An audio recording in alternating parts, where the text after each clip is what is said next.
Well, since this is the season of Halloween, I decided to treat you guys to a review that I've been having on the back of my mind for a while now. That is talking about The Legend of Zelda, specifically the very first Legend of Zelda, courtesy of the Legend of Zelda Collector's Edition. With the slogan, the greatest Zelda games of all time.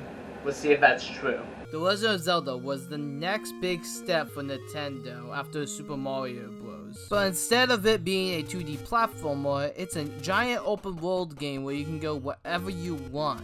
This was considered revolutionary back in the 80s. You control the character named Link as he tries to find the magical pieces of the Triforce in order to save Zelda from the evil Ganon. But I'll tell you, man, this game takes no prisoners. It's one of the most hardest games on the NES. Not Ghosts and Goblins hard, but you'll be raging at your controller every time you play it. There's shops that you can go and get more items if the price point was actually pretty good. Secrets that you can find by bombing certain areas. And of course, the series staple that started with this game, the temples.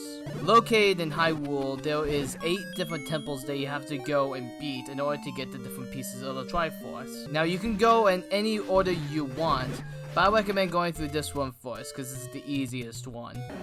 Killing bosses is so satisfying.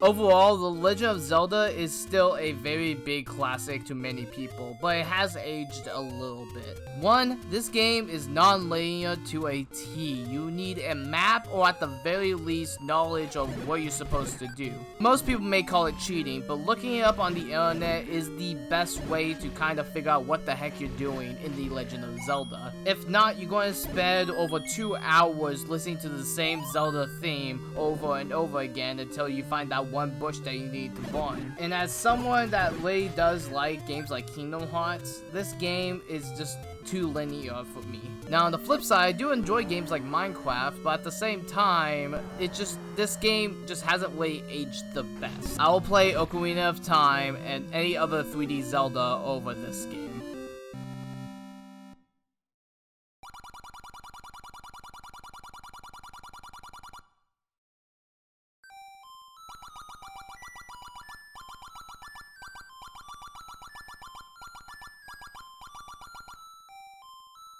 Overall, if you like a good challenge and you're a big fan of action games today, give the first Zelda a shot. At least one playthrough should of course satisfy you with your Zelda action needs.